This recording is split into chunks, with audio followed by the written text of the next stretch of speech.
मित्रों नमस्कार। अपने बीच भारतीय जनता पार्टी की वरिष्ठ नेत्री और केंद्रीय मंत्री श्रीमती मीनाक्षी लेखी जी आपको संबोधित करेंगी। बगल में हमारे दिल्ली प्रदेश के मुख्य प्रवक्ता हरीश खुराना जी हैं। मेरा निवेदन है माननीय मीनाक्षी लेखी जी से कि आपको संबोधित करें। बहुत बहुत धन्यवाद संजय भाई। मित्रों, आज दिल्ली की एक कोर्ट ने, जज नागपाल जी की सीबीआई स्पेशल कोर्ट है, उसने मनीष सिसोदिया जी की जमानत जो है,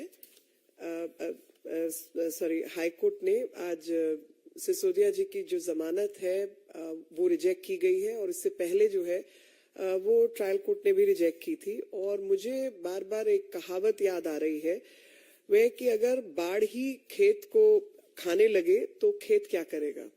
यानी जिन लोगों का कर्तव्य है इन संस्थाओं को बचाए रखना, जिनका कर्तव्य है भ्रष्टाचार के खिलाफ काम करना, अगर वही भ्रष्ट हो जाएं और अपनी जिम्मेवारी से हटकर प्रदेश को नियम कानून को उल्लंघन करते हुए इस तरीके का काम करने लगे, तो कौन उस जगह को, उस क्षेत्र को बचाएगा, जो कि दिल्ली के साथ लगातार हुआ। दिल्ली के साथ लगातार हुआ कि दिल्ली में एक स्कैम किया गया, एक घोटाला किया गया, जो कि शराब घोटाले के रूप में प्रचलित है और सबको मालूम है, जानकारी है, जहां पर कार्टलाइजेशन की गई और जो होलसेलर्स थे उनका प्रॉफिट मार्जिन बढ़ाया गया और साथ में जो अन्य प्रॉफिट मार्जिन थे दिल्ली को टैक्स की क्षति पहुंचाई गई और भ्रष्टाचार का एक नमूना बन के रह गया।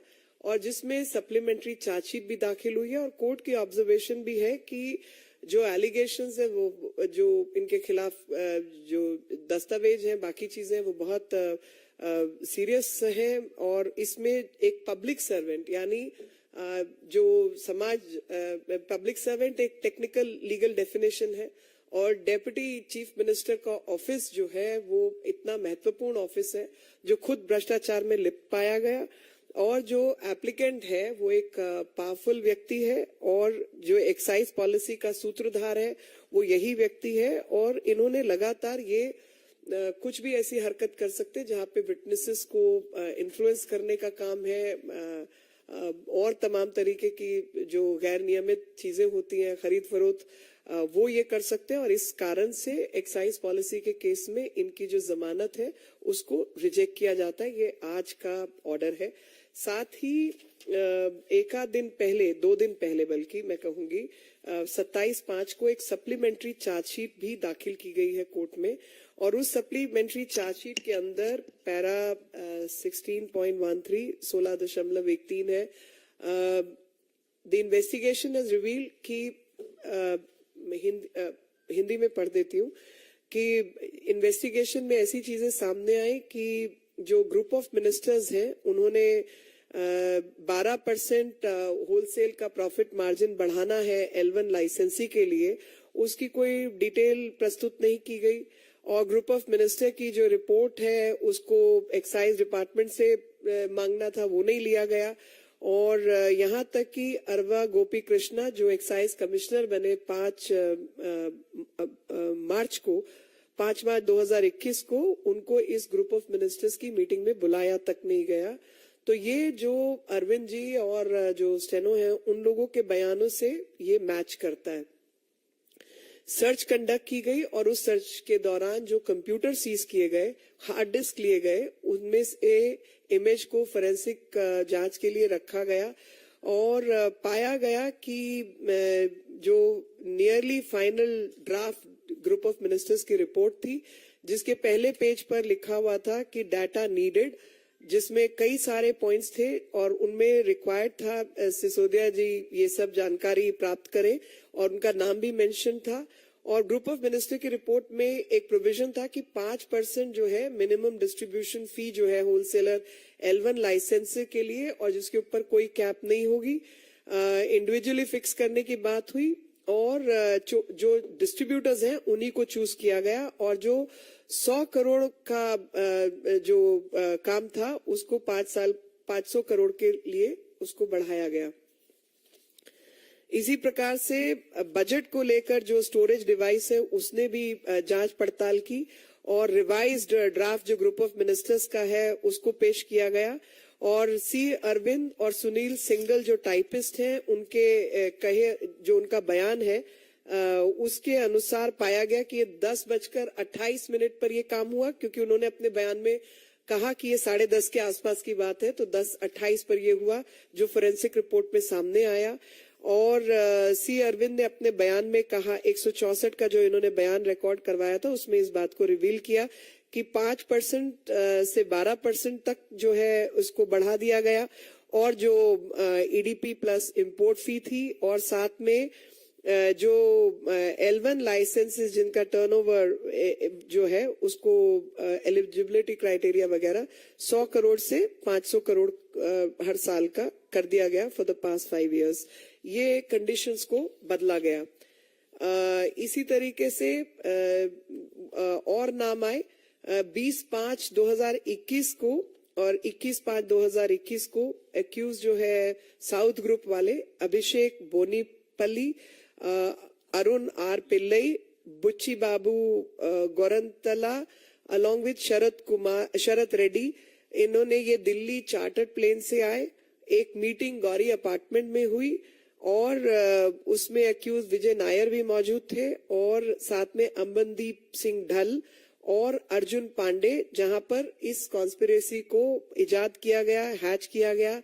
मोडालिटीज जो है लाइसेंस बदलने की क्या होंगी, और फायदा उठाने के लिए अनड्यू फेवर के लिए क्या क्या किया जाएगा। इन्वेस्टिगेशन ने और चीजें जो है वो रिवील की हैं, और उसके मुताबिक जो मनीष सिसोदिया है उसके कहने पर इंडो स्पिरिट को लाइसेंस दिया गया, जबकि उनके खिलाफ कार्टलाइजेशन यानी एकत्रीकरण का एक नियम का उल्लंघन था। बावजूद उसके मनीष सिसोदिया ने धमकाकर अरवा गोपी कृष्णा जो एक्साइज कमिश्नर थे, उन्होंने अपने बयान में 164 के बयान में कहा कि स्टर्नली डायरेक्ट किया गया उनको सिसोदिया द्वारा कि L1 लाइसेंस जो है वो इंडो स्पिरिट्स को आप दें। और जो सेकेंड एप्लीकेंट थे, डिस्पाइट बीइंग इन्फॉर्म कि एक्यूज मनीष सिसोदिया की कंप्लेंट्स कार्टलाइजेशन की थी, ब्लैक लिस्टिंग की थी, मगर इसके बावजूद उस जो कंपनी है उसको लाइसेंस दिया जाए, ऐसी जो है वो सेकेंड चार्जशीट के अंदर, सप्लीमेंट्री चार्जशीट के अंदर इस तरीके की चीजें सामने आई है। जिन सब चीजों को देखते हुए, इन्वेस्टिगेशन को देखते हुए ये जमानत को जो है रिजेक्ट किया गया है। और वापस मैं अपनी बात कहूंगी कि जब बाढ़ ही खेत को खाने लगे तो फिर खेत क्या करेगा। यानी दिल्ली की सरकार जो दिल्ली की सेवा के लिए बनी थी, दिल्ली के डेप्यूटी मुख्यमंत्री का काम था दिल्ली से भ्रष्टाचार को दूर करना, जो वो खुद ही भ्रष्ट हो जाए और भ्रष्ट पॉलिसीज को नियमित निर्धारित करने लगे, तो दिल्ली की सेवा कौन करेगा, दिल्ली से भ्रष्टाचार को कौन हटाएगा। I will say the same thing in English. There is a very famous saying when I look at the order passed by the Delhi High Court, where Mr. Manish Sisodia's bail application has been rejected by the court. While making rejection order, the court has observed the allegations are very serious in nature. The accused was a public servant. We have not examined the excise policy nor the power of the government. However, the applicant being a powerful person, there is a possibility of him influencing the witnesses. Now, this is the background on which the bail application of Deputy CM Mr. Manish Sisodia has been rejected. There is a very famous proverb which says, fence eating the crop. Now, this comes to my mind because there is a skepticism from of those who are supposed to protect the law and uphold the law, become the violators of the law, and they start breaking the laws. Somebody who was supposed to serve the city-state of Delhi becomes corrupt and is actually indulging in corruption, where allegations of cartelization and blacklisting against companies exist, and this very person directs the officers to give license to those people who are involved in corrupt practices, and in lieu of bribe, all this is being done by the Deputy CM. These are the observations which have been made by the court. Some observations have been made by the court, and some observations are part of the supplementary charge sheet which has been filed 2 days ago on 27th May in the court. And I will read out certain paragraphs so that for everybody's consumption, that what really transpired and what really happened. So paragraph 16.13, the investigation has revealed that in the month of February 21, 8 to 10 meetings of group of ministers headed by the accused Manish Sisodia took place, in which some data was sought from the excise department, but no proper minutes or record of discussions of the said meetings were prepared. It has also been revealed that no decision regarding the provisions to be incorporated in the group of ministers was taken in the said meetings. Further, no discussion regarding wholesale model was done in the said meeting. Further, no study regarding the 12% profit margin for wholesalers, L1 licenses, definition of the related entities, etc. was made. It was also revealed that no draft of the group of ministers' report was either sought from or provided by the excise department.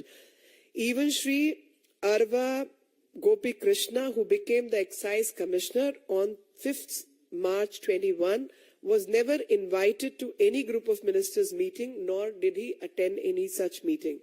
During the search conducted at the office premises of the accused Manish Sisodia, the then Deputy CM, on 19th August 22, and computer hard disks and computers installed at the office were seized, and their forensic imaging was done for the purpose of investigation. From the imaged copy of the hard disk of the Office Apple computer of the accused Manish Sisodia, soft copy of the draft Group of Minister report in Word file, my note on GOM documents has been retrieved. The said file was last modified at 11:27 hours, 15th March 21. It is revealed that this was nearly the final draft of Group of Minister report, in which on the first page under the head data needed, various points on which data clarifications were required by the accused Manish Sisodia have been mentioned. In the said draft Group of Ministers report, there was provision of mandatory 5% minimum distribution fee for wholesalers, this is L1 licensees, with no cap on distributor margin, which could be individually fixed by the manufacturers with their chosen distributor. Further, there was an eligibility criteria of minimum turnover of rupees 100 crore every year for past 5 years for the wholesalers. Why this is necessary? Because these two terms, one being 5% minimum distribution fee and rupees 100 crore every year turnover, these two conditions were changed in the new excise policy with the intention of corrupt practices, engaging in corrupt practices. I'll further read out para 16.16. During the investigation on 15th January 23, the HPLE desk, etc., these were seized, and the forensic examination happened. And this revised draft Group of Minister report, which said corroborates the version given by Shri C. Arvind and Shri Sunil Singhal, the typist, who have confirmed that the typing work of the draft Group of Minister report was completed at around 10:30 p.m. On 19th March 21. The aforesaid facts have also been confirmed by Shri C. Arvind's statement recorded under Section 164 on 16th February 23. It has been revealed in this draft Group of Minister report that the profit margin for wholesalers L1 licensee was abruptly increased from 5% to 12% of the EDP plus import fee. Further, the eligibility criteria of turnover for wholesalers L1 licensee was also increased from rupees 100 crore to 500 crore every year for the past 5 years. The two conditions were altered to benefit a certain group and a certain people, and that's why this is a case of corruption.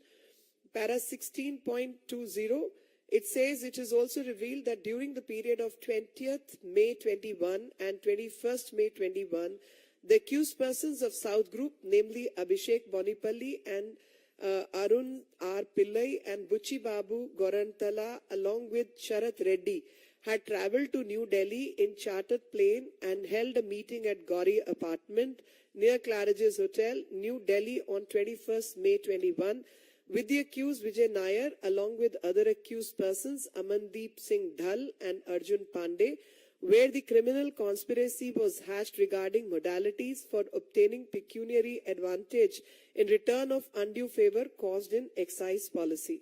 The investigation has further revealed that in pursuance of the said criminal conspiracy, the accused Manish Sisodia pressurized the excise officials for granting license to Messrs. Indospirit despite pendency of complaints of cartelization against them. Shri Arva Gopi Krishna, the then excise commissioner, has stated in his statement recorded under section 164 CRPC that the accused Manish Sisodia had sternly directed him to issue L1 wholesale license to Messrs. Indospirits on their second application, despite being informed by him to the accused Manish Sisodia that complaints of cartelization and blacklisting are pending against the partners of the said firm. You see, what you need to follow and understand is that these are the people who were supposed to uphold the law. These are the people who were supposed to protect the Delhi Treasury from any wrongdoing, from any corruption. These very people, in violation of the existing policy, in violation of the existing law, have violated the law and caused harm and damage to the exchequer. And being public servant, they are liable for all actions by CBI and ED for the charges of corruption, altering the policy to favor some people and some companies. The charges of cartelization and corruption have actually been furnished and supplemented by various statements, and thus pending action under the law by CBI and ED is awaited, and that's why the bail application has been denied. Any question? I'll welcome that.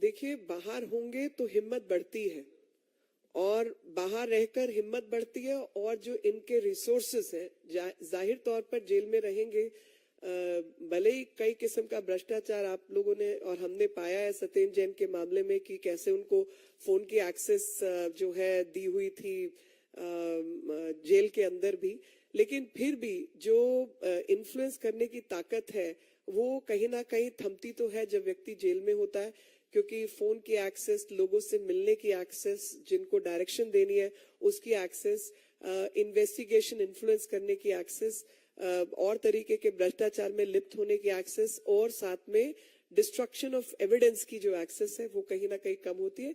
इसलिए jail में रखना स्वाभाविक रूप से investigation के नजरिए से सही होगा। विकास चंद्रा, न्यूज नेशन।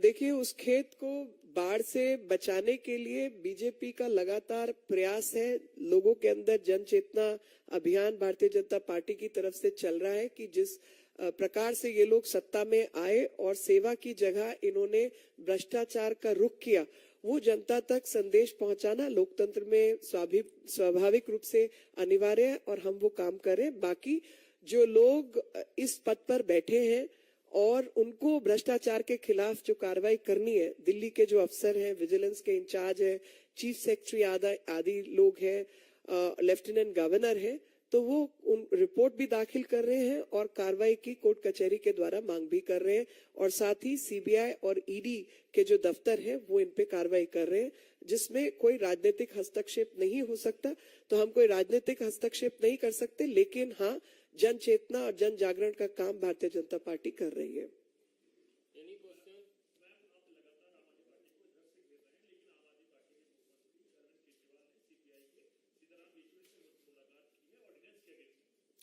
देखिए, ऑर्डिनेंस के अगेंस्ट में जो भी मुलाकात हुई, राजनीतिक मामला है, मैं उसमें किसी को रोक तो नहीं सकती मिलने से, लेकिन हाँ, इतना जरूर बता सकती हूँ कि भ्रष्टाचार में लिप्त और भ्रष्टाचार को बचाने के लिए ऑर्डिनेंस का विरोध किया जा रहा है, क्योंकि हमारा मानना ये था कि एक यूनियन टेरिटरी के अंदर सेंटर के जो अधिकार हैं वो सर्वमान्य होंगे, और कोर्ट ने रीडिंग दी कि ऐसा नहीं है, क्योंकि कोई स्पेसिफिक प्रोविजन नहीं है।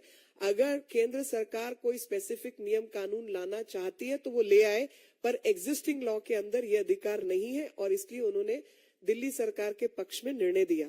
तो केंद्र सरकार ने उस गैप को भरने के लिए ऑर्डिनेंस लाए, और ऑर्डिनेंस की जल्दी नहीं भी होती, अगर जो नियम कानून के तहत अफसर जो कार्रवाई कर रहे हैं, इन्वेस्टिगेट कर रहे हैं, तहकीकात कर रहे हैं, उनको हटाने या बदलने का काम दिल्ली सरकार द्वारा नहीं किया जाता, तो जाहिर तौर पे केंद्र सरकार इंतजार करती इस पक्ष का, जब पार्लियामेंट शुरू होती तब हम उसमें एक अमेंडेड लॉ लेके आते।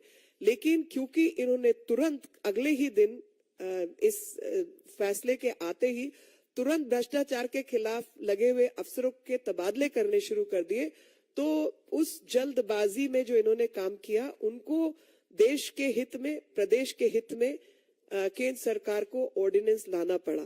तो भ्रष्टाचार मुक्त भारत बने, भ्रष्टाचार मुक्त दिल्ली बने, और भ्रष्टाचार में उलझे हुए जो लोग हैं उनके खिलाफ कार्रवाई हो, इसलिए ये ऑर्डिनेंस और अधिक महत्व का बन जाता है।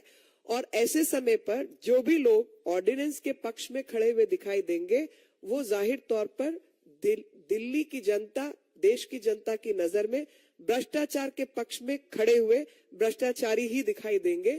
तो मैं, जो लोग इसके पक्ष में आएंगे उनको, या जिनसे ये मुलाकात की जा रही है, उनको यही अपनी तरफ से कहना चाहूंगी कि अगर आप भ्रष्टाचारी हैं तो आप उसके पक्ष में आइए। इतिहास जो है आपकी भी गवाही दर्ज करेगा और आपके विषय में भी लिखेगा।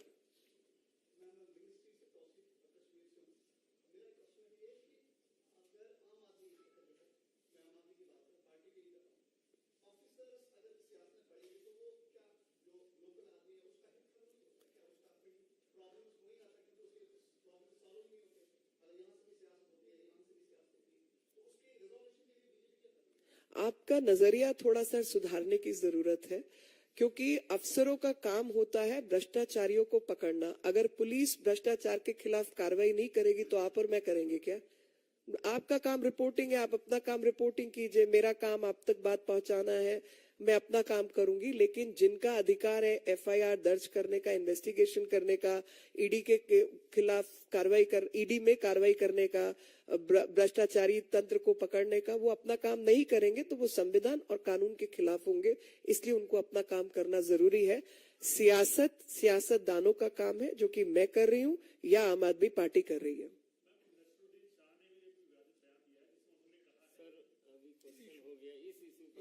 बहुत बहुत धन्यवाद। Thank you.